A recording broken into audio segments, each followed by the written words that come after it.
Students, I hope you all are doing great. National income का theory part हमने आगे के 3 वीडियोस में पूरा कवर कर लिया है, जिसमें हमने सर्कुलर फ्लो, बेसिक कॉन्सेप्ट्स और methods of calculating national income की थियरी भी हमने कवर कर ली है।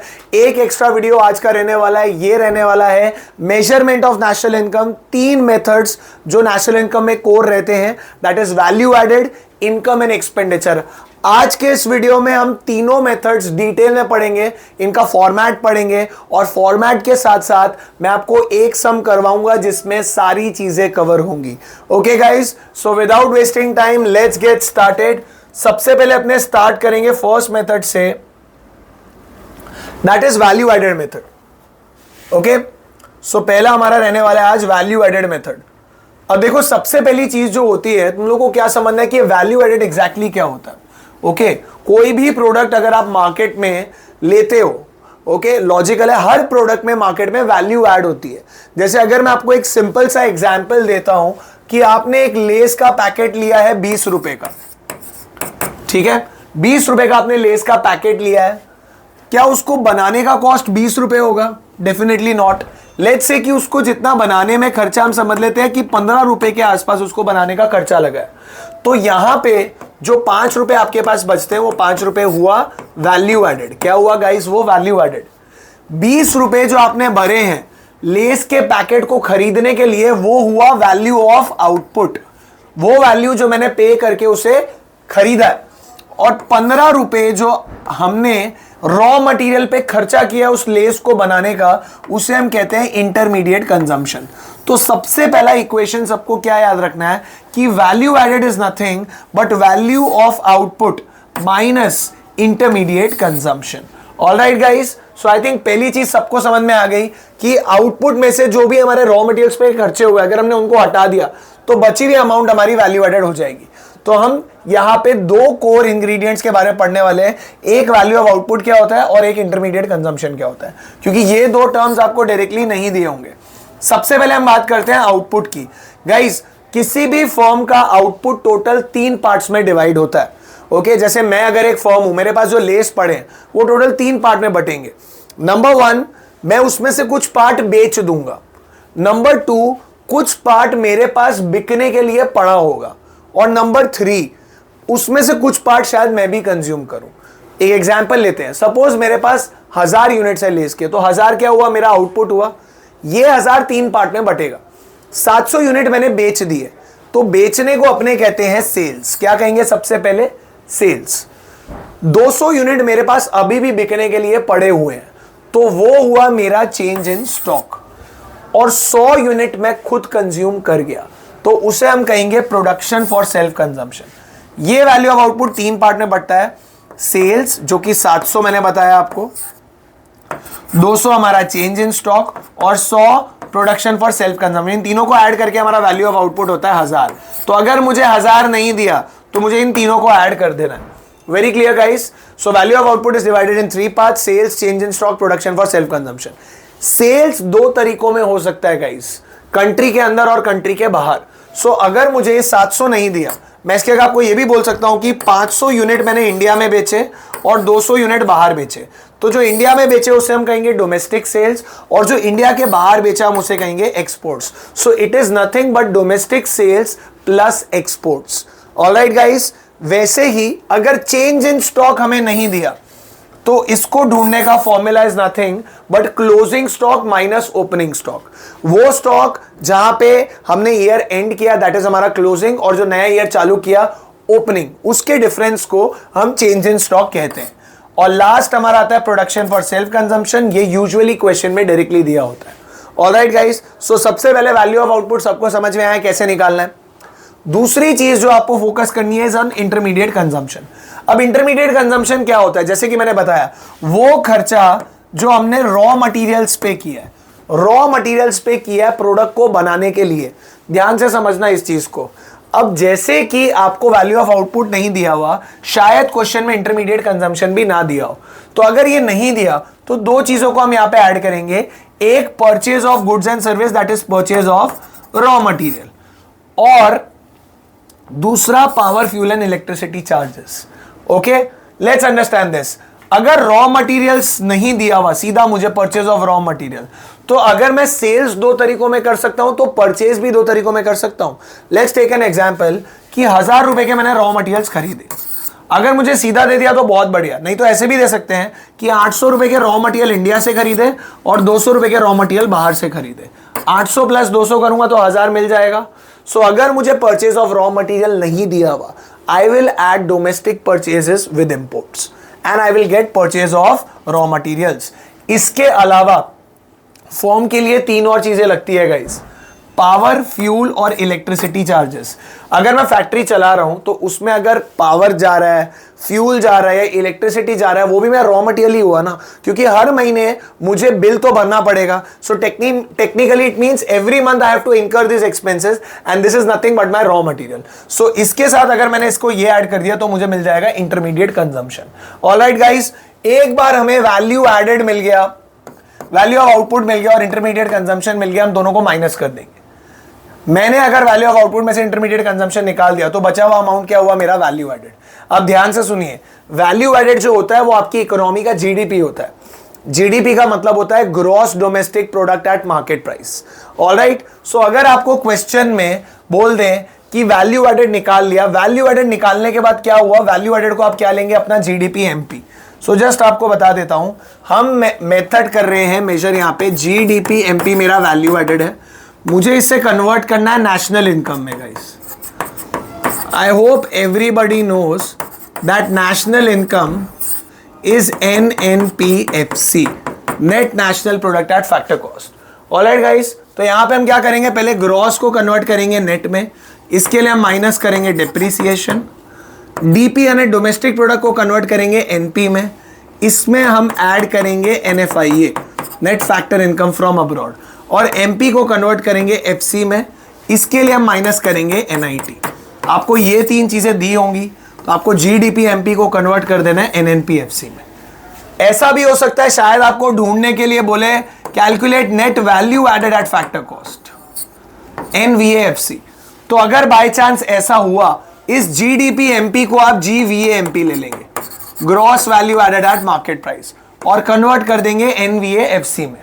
ग्रॉस से नेट जाने के लिए आप क्या करोगे, माइनस डेप्रिसिएशन, वैल्यू एडेड वही रहेगा, और एमपी को एफसी में कन्वर्ट करने के लिए आप करोगे माइनस NIT।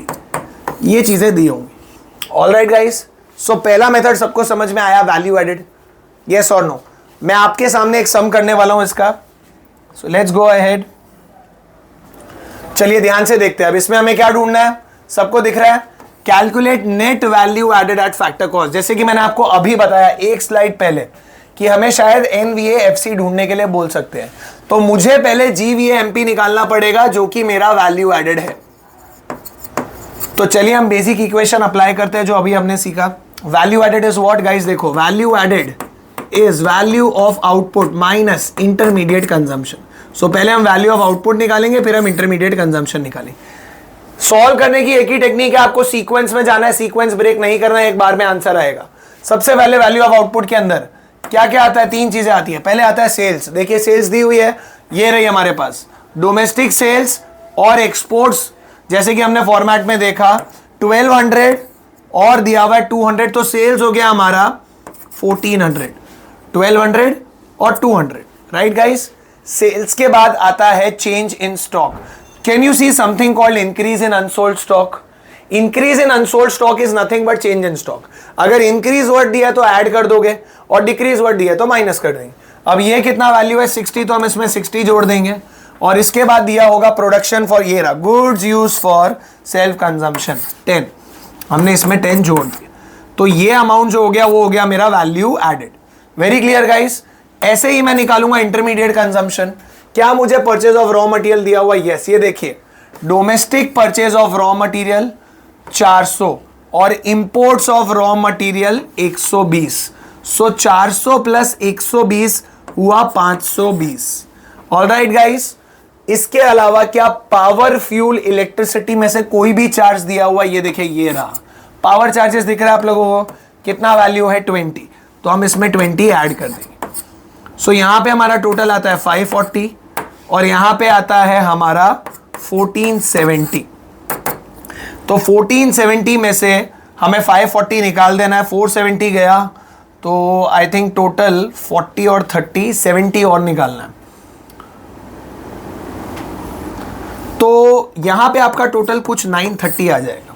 ये 930 क्या हुआ आपका गाइस? Value added.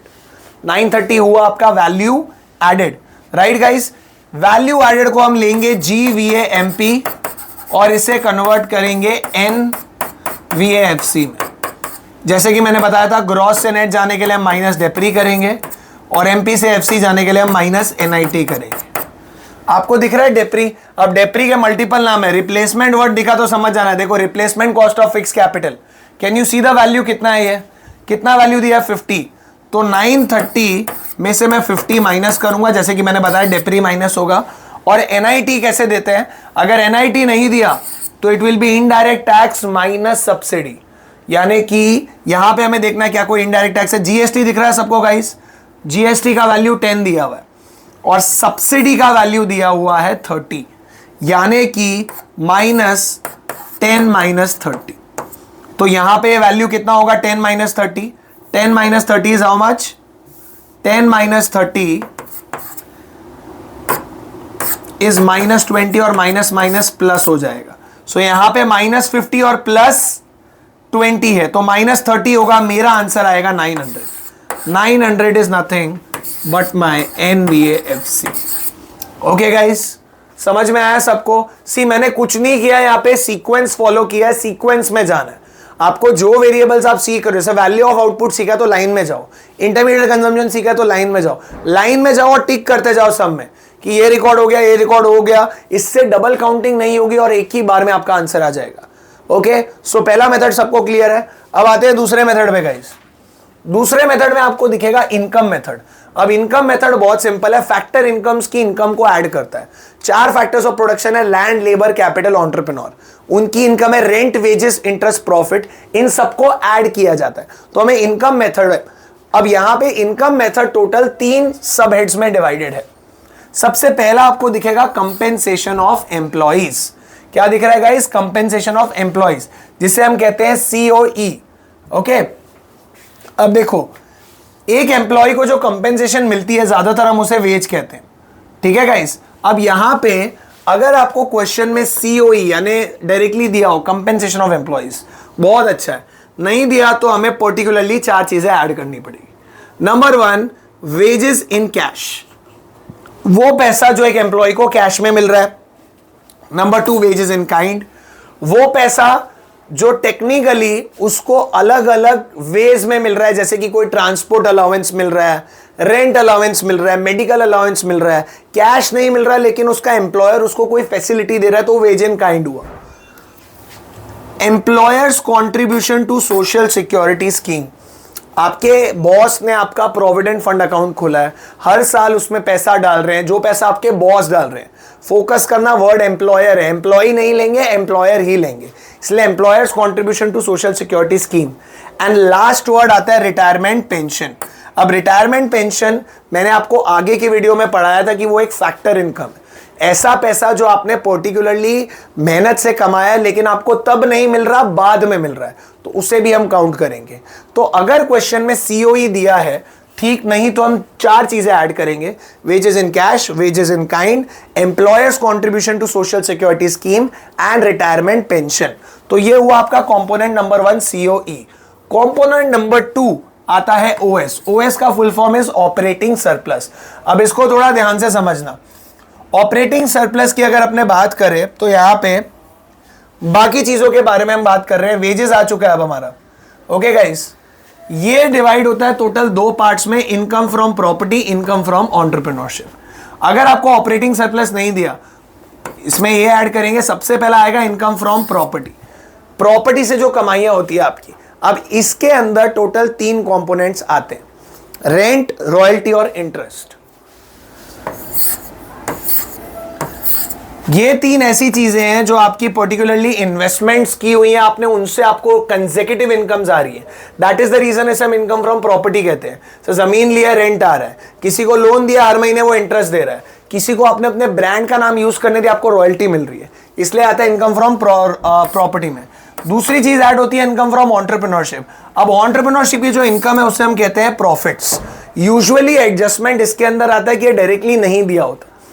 अगर किसी कंपनी ने प्रॉफिट्स कमाए, एंटरप्रेन्योर ने प्रॉफिट्स कमाए, वो डायरेक्टली नहीं दिए, तो वो टोटल 3 पार्ट में बंटते हैं। सबसे पहले अगर कंपनी प्रॉफिट कमाती है तो उसे गवर्नमेंट को एक पार्ट देना पड़ेगा इसका, उसे हम कहते हैं कॉर्पोरेट टैक्स। तो सबसे पहला पार्ट आपको इसका दिखेगा कॉर्पोरेट टैक्स। प्रॉफिट के 3 पार्ट्स होते हैं। Number 1 is corporate tax. उसके बाद कंपनी को डिविडेंड भी देना पड़ेगा। शेयर होल्डर के पैसे को यूज करके आपने बिजनेस ग्रो किया है, तो शेयर होल्डर बोलेगा भाई प्रॉफिट का एक हिस्सा मुझे भी दो। वो पैसा जो कंपनी शेयर होल्डर्स को देती है वो कहते हैं डिविडेंड। डिविडेंड को हम डिस्ट्रीब्यूटेड प्रॉफिट्स भी कहते हैं। वेरी क्लियर, प्रॉफिट का वो पार्ट जो डिस्ट्रीब्यूट किया है। और तीसरा पार्ट वो है जो आपके पास रह जाएगा, ओके, जो आप किसी को नहीं दोगे, कंपनी के ग्रोथ एंड डेवलपमेंट के लिए, फ्यूचर के लिए यूज करोगे, उसे हम कहते हैं रिटेन्ड अर्निंग्स, यानी कि अनडिस्ट्रीब्यूटेड प्रॉफिट्स या कंपनी की सेविंग्स। सो प्रॉफिट्स किसी भी कंपनी के 3 पार्ट में डिवाइड होते हैं। टैक्स भरोगे कॉर्पोरेट टैक्स, शेयर होल्डर को दोगे डिविडेंड, और बचा हुआ अपने पास रखोगे रिटेन्ड अर्निंग्स। इन तीनों को जोड़ के हमें प्रॉफिट्स मिल जाएगा। आप उसे प्रॉफिट कहिए या इनकम फ्रॉम एंटरप्रेन्योरशिप कहिए, एक ही चीज होती है। सो टेक्निकली अगर इन दोनों को हमने ऐड किया तो ऑपरेटिंग सरप्लस मिल जाएगा। गाइस सबसे ज्यादा एडजस्टमेंट सीबीएसई इस मेथड में यही देता है, जहां पे वो खिलवाड़ करेगा आपके साथ इस टर्म के साथ, प्रॉफिट्स। याद रखिएगा कि टैक्स के बाद का जो प्रॉफिट होता है इसे हम कहते हैं पैट, प्रॉफिट आफ्टर टैक्स। अगर मैंने टैक्स हटा दिया और जो बचा हुआ पार्ट है डिविडेंड्स और रिटेन्ड अर्निंग्स, वो हुआ मेरा प्रॉफिट आफ्टर टैक्स। अगर मैंने इसमें टैक्स जोड़ दिया तो इन दोनों को जोड़ के जो मिला वो हो गया मेरा प्रॉफिट्स। Very clear. तो एक एडजस्टमेंट आती है ज्यादातर कि प्रॉफिट आफ्टर टैक्स आपको 100 दिया है, कॉर्पोरेट टैक्स 100 दिया है, तो 100 + 100 200 आपका टोटल प्रॉफिट्स हो जाएगा। Very clear. लास्ट आपका जो कंपोनेंट है वो है एमआई। एमआई हुआ हमारा मिक्स्ड इनकम। अब अगर एक बंदा मल्टीपल सोर्सेज से इनकम कमा रहा है, एक एंटरप्रेन्योर बहुत सारी जगहों से पैसा कमा रहा है, और उस कैटेगरी को मैं एक जगह पे लिस्ट नहीं कर सकता हूं, ओके, बहुत सारे सोर्सेज है, तो उसे हम मिक्स्ड इनकम में डाल देंगे। ज्यादातर ऐसे लोग जो छोटे स्केल पे काम करते हैं, मल्टीपल वर्क्स करते हैं, उनकी इनकम को एक जगह पे कैटेगराइज नहीं किया जाता, तो उसे हम मिक्स्ड इनकम में डाल देते हैं। मिक्स्ड इनकम का दूसरा नाम है इनकम फ्रॉम सेल्फ एम्प्लॉयड। अगर आपको ये नहीं दिया तो दे देंगे कि भाई इनकम फ्रॉम सेल्फ एम्प्लॉयड। तो जो आएगा यहां पे हम उसे ऐड कर देंगे पर्टिकुलरली। इन तीनों को सीओई, ओएस, एमआई, अगर आपने इन तीनों को ऐड किया तो आपको मिलता है एनडीपीएफसी। क्या मिलेगा गाइस? एनडीपीएफसी। एनडीपीएफसी को जस्ट बता दूं, डोमेस्टिक इनकम कहा जाता है, और आपको इस डोमेस्टिक इनकम को यानी एनडीपीएफसी को कन्वर्ट करना है एनएनपीएफसी में, यानी कि नेशनल इनकम में।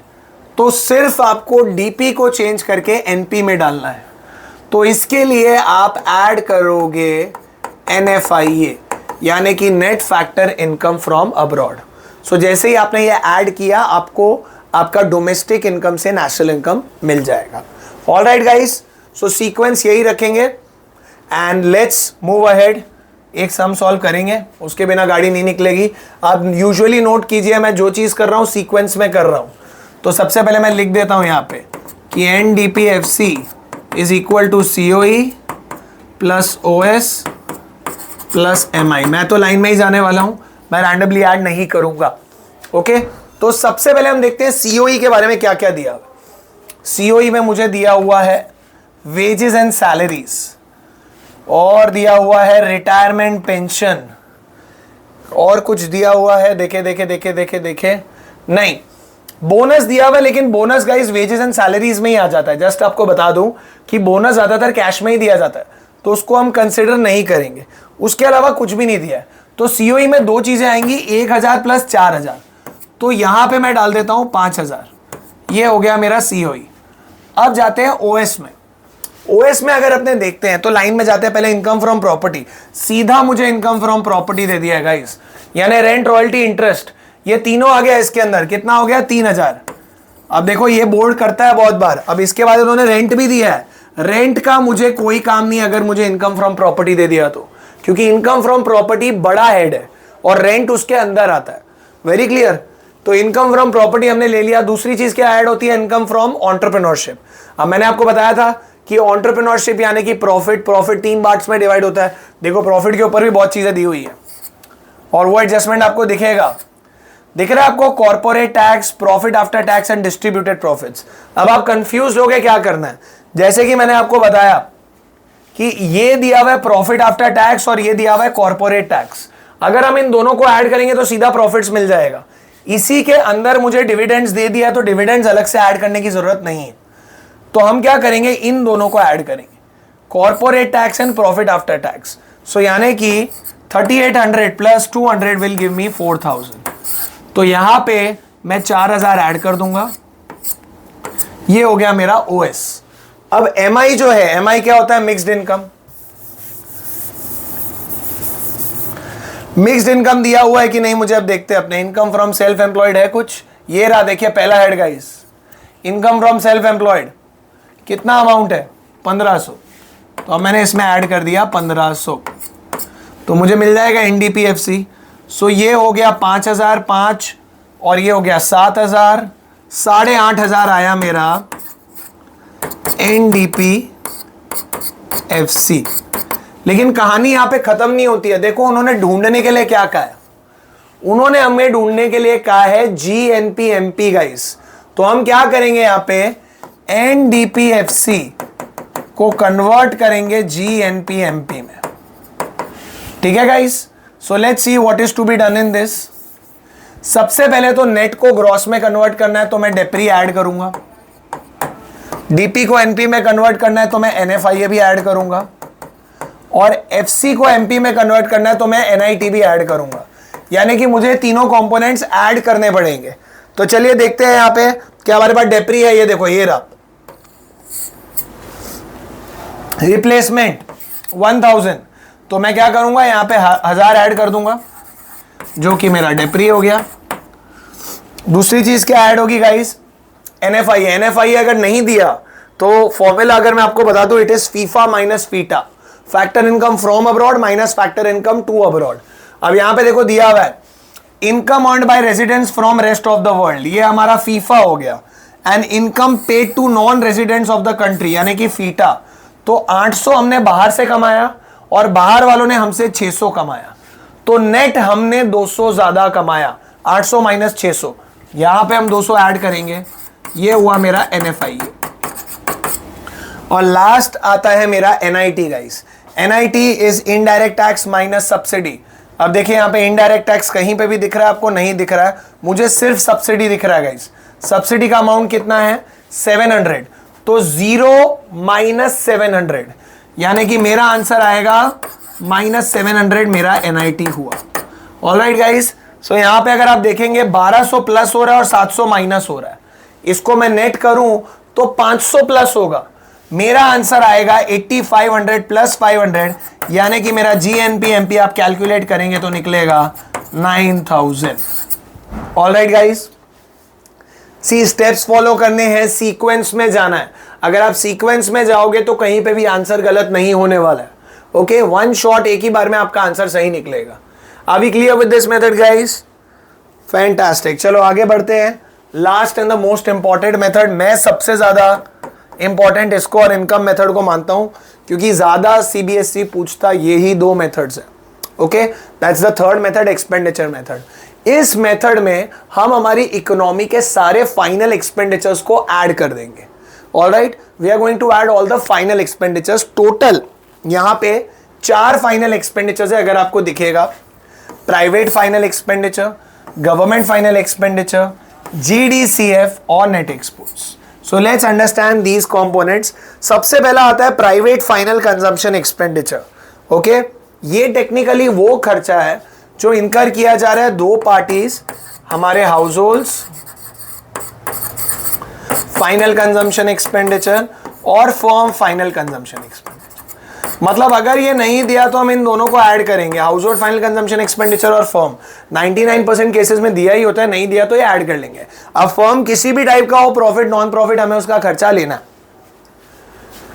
दूसरा कंपोनेंट इसमें आपको दिखेगा गवर्नमेंट फाइनल कंजम्पशन एक्सपेंडिचर। ये भी 99% केसेस डायरेक्टली दिया होता है, नहीं दिया तो कोई भी एक्सपेंस बाय द गवर्नमेंट दिया हम उसको ऐड कर लेंगे। जैसे मैं बोलूंगा salaries paid by government, purchases made by government, कुछ भी एंड में बाय गवर्नमेंट हुआ तो वो सीधा यहां पे आ जाएगा।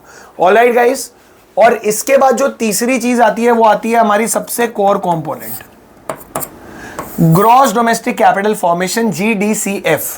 ओके, इसको अपने इन्वेस्टमेंट्स भी कहते हैं, आप इसे ग्रॉस डोमेस्टिक इन्वेस्टमेंट कहें या gross domestic capital formation, one and the same thing. 90% cases में डायरेक्टली नहीं दिया होता। अगर ये नहीं दिया गाइस तो दो पार्ट्स में बटेगा। Part number 1 gross domestic fixed capital formation, part number 2 inventory investment. मेरे इन्वेस्टमेंट्स दो टाइप के होते हैं, एक ऐसे जो फिक्स्ड होते हैं यानी कुछ भी हो करना ही पड़ेगा, और एक ऐसे जो चेंज होते रहते हैं जैसे कि मेरी इन्वेंट्री। ऑलराइट, सो अगर डोमेस्टिक कैपिटल फॉर्मेशन नहीं दिया है आपको फिक्स्ड प्लस इन्वेंट्री करना पड़ेगा। इन्वेंट्री इन्वेस्टमेंट का दूसरा नाम चेंज इन स्टॉक है। तो जस्ट मैं आपको बता दूं, जैसे हमने आगे किया था, it is nothing but closing minus opening, इसको वैसे ही ढूंढेंगे जैसे हमने वैल्यू एडेड में किया था। ऑलराइट गाइस, लेकिन यहां पे देखना फिक्स्ड वर्ड आया, अब सपोज ये भी नहीं दिया हुआ तो हम तीन चीजें ऐड करेंगे यहां पे।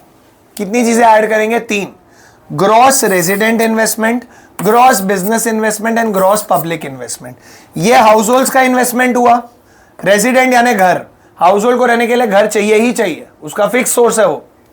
बिजनेस जो है वो फर्म करेगा, फर्म को बिजनेस करना ही पड़ेगा, कुछ भी हो जाए उसको बिजनेस में पैसा डालना ही पड़ेगा, उसके बिना वो बिजनेस चालू नहीं कर सकता। तो business is the word you have to recall. And public, ये गवर्नमेंट के लिए, गवर्नमेंट को भी पब्लिक पे खर्चा करना पड़ेगा कुछ भी हो जाए। 3 फिक्स चीजें हैं गाइस, हाउस होल्ड को घर चाहिए, फर्म के लिए बिजनेस और गवर्नमेंट के लिए पब्लिक। तो मैं 3 वर्ड्स याद रखता हूं, रेजिडेंट, बिजनेस, पब्लिक। इन तीनों को अगर मैं ऐड करता हूं तो मुझे फिक्स मिलेगा, और इसको ऐड करूंगा तो मुझे डोमेस्टिक मिलेगा। Very clear guys. So GDCF 2 part में डिवाइड होता है, ग्रॉस फिक्स, इन्वेंट्री। फिक्स के 3 पार्ट्स और inventory is also called change in stock. Last but not the least, the 4th component comes up is net exports. अब इसको ढूंढना बहुत आसान है, अगर ये दिया है ठीक, नहीं तो आप क्या कर दोगे, एक्सपोर्ट्स माइनस इंपोर्ट्स। लेकिन बाय चांस इसकी जगह अगर नेट इंपोर्ट्स आ गया ना गाइस तो माइनस करेंगे। ध्यान से सुनना, नेट एक्सपोर्ट्स आया तो प्लस करेंगे, नेट इंपोर्ट्स आया तो माइनस करेंगे, नहीं दिया तो एक्सपोर्ट्स माइनस इंपोर्ट्स होगा। क्लियर है गाइस? यस। इन चारों को अगर अपने ऐड करते हैं तो हमें मिलेगा एक्सपेंडिचर मेथड में GDPMP, gross domestic product at market price, और इसको हम कन्वर्ट करेंगे नेशनल इनकम यानी कि NNP-FC में। ऑलराइट गाइस, सो वही चीजें करनी है हमको, डेप्री माइनस करना है, प्लस करना है NFIA और माइनस करना है NIT, जो हमने पीछे किया था वैल्यू एडेड में। Same changes has to be done to calculate national income.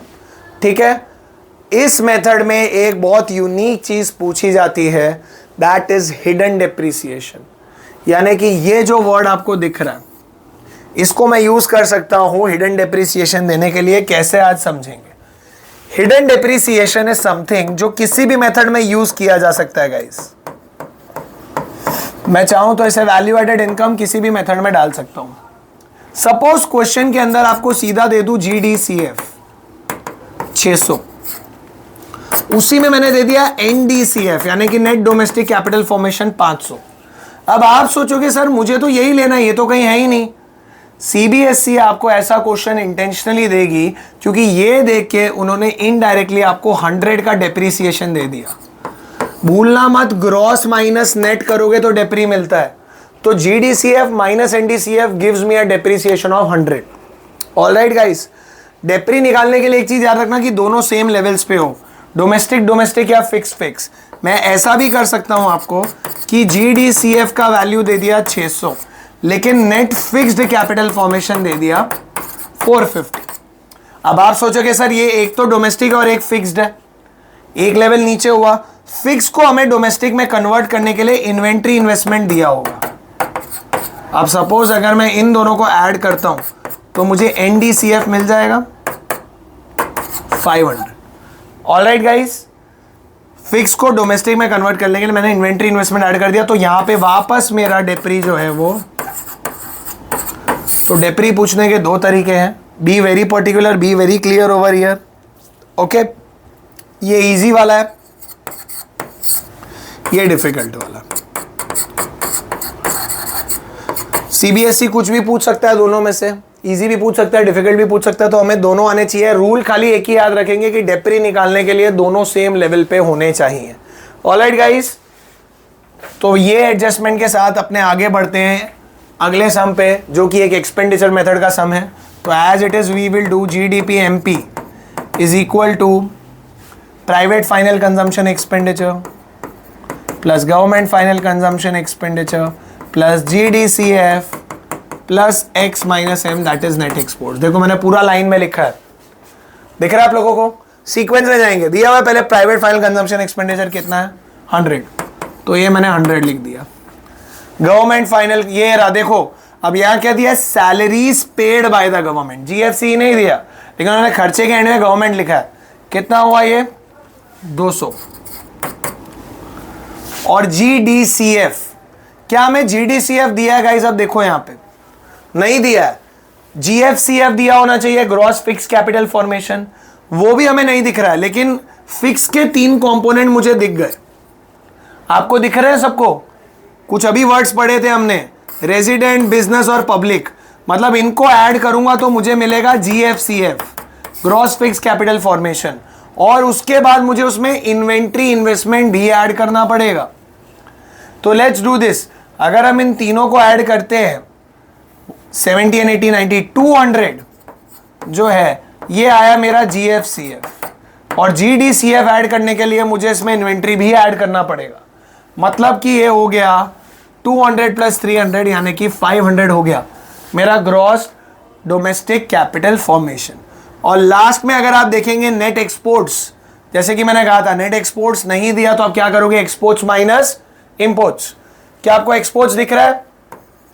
क्या आपको इंपोर्ट्स दिख रहा है? नहीं, तो हम इंपोर्ट्स को 0 लेंगे, मतलब it will be 120 minus 0, that is 120 only. Okay, so let's सी हमारा जीडीपी एमपी यहां पे क्या आता है। हमारा जीडीपी एमपी आएगा 300, 800, 920। हमारा जीडीपी एमपी निकलेगा गाइस 920। लेकिन क्वेश्चन की डिमांड देखिए, हमें निकालना है जीएनपी एमपी, तो हम इसको कन्वर्ट करेंगे जीएनपी एमपी में। ग्रॉस ग्रॉस सेम है, डीपी को एनपी में कन्वर्ट करने के लिए हम ऐड करेंगे एनएफआईए। ये देखो दिख रहा है आप लोग को, NFIA net factor income from abroad, कितना दिया है इसका वैल्यू 70। सो जोड़ दिया जाएगा 70 इसमें, प्लस एनएफआईए होगा, और एमपी को एमपी सेम है, खाली डीपी को एनपी में करना था, बाकी कुछ नहीं। यानी कि मेरा आंसर यहां पे आएगा 990। ठीक है गाइस, अगर आप ध्यान से देखो तो इस क्वेश्चन में गाइस, हटाता हूं मैं इसको, जरा एक बार क्लीन कर देता हूं। यहां पे कुछ दिख रहा है आप लोग को, नेट कैपिटल फॉर्मेशन। चलो मैं आप लोगों से पूछता हूं, इस क्वेश्चन में हिडन डेप्रिसिएशन का वैल्यू क्या होगा? फटाफट कैलकुलेट करके बताओ। हाँ, निकालना तो जीएनपी एमपी था, लेकिन मैंने अभी आपको बताया क्वेश्चन में हिडन डेप्रिसिएशन दिया हो सकता है। इसके साथ मैं एक क्वेश्चन इसमें ऐड कर देता हूं कि जीएनपी एमपी के साथ मुझे यह भी बताइए डेप्रिसिएशन कितना है। चलिए देखिएगा, इस फटाफट बताओ। मेरा तो आंसर निकल चुका है, बताया था। ये देखिए नेट कैपिटल फॉर्मेशन दिया है। नेट कैपिटल फॉर्मेशन मतलब ये हुआ आपका एनडीसीएफ। अगर कोई भी वर्ड मेंशन ना हो तो आप उसे डोमेस्टिक लेंगे। फिक्स के लिए फिक्स दिया होगा, कुछ भी ना दिया हो तो हम उसे डोमेस्टिक लेंगे। Very clear guys. एनडीसीएफ का वैल्यू कितना है 480। क्या आपके पास जीडीसीएफ है? यस, हमने निकाला था 500, तो ओरली निकल जाएगा 20 हमारा डेप्रिसिएशन है। ऑलराइट गाइस, समझ में आया सबको? ये एडजस्टमेंट आ सकता है, बहुत ही इंपॉर्टेंट है। ओके, सो प्रैक्टिस करने हैं सम्स आपको। तीनों मेथड्स मैंने इन डिटेल पढ़ा है, आपको इनके कंपोनेंट्स भी पढ़ाए हैं, लेकिन एक एक सम करने से बात नहीं बनेगी। Okay, you need to practice more. तो मैं बोलूंगा आपको हर मेथड के कम से कम 10-15 सम कीजिए, और मिसलेनियस सम्स भी प्रैक्टिस कीजिए। फोकस कीजिए पीवाईक्यू यानी सीबीएसई क्वेश्चन सॉल्व करने में। Very clear. So here we end national income. That's all for the day. See you, tata, bye bye.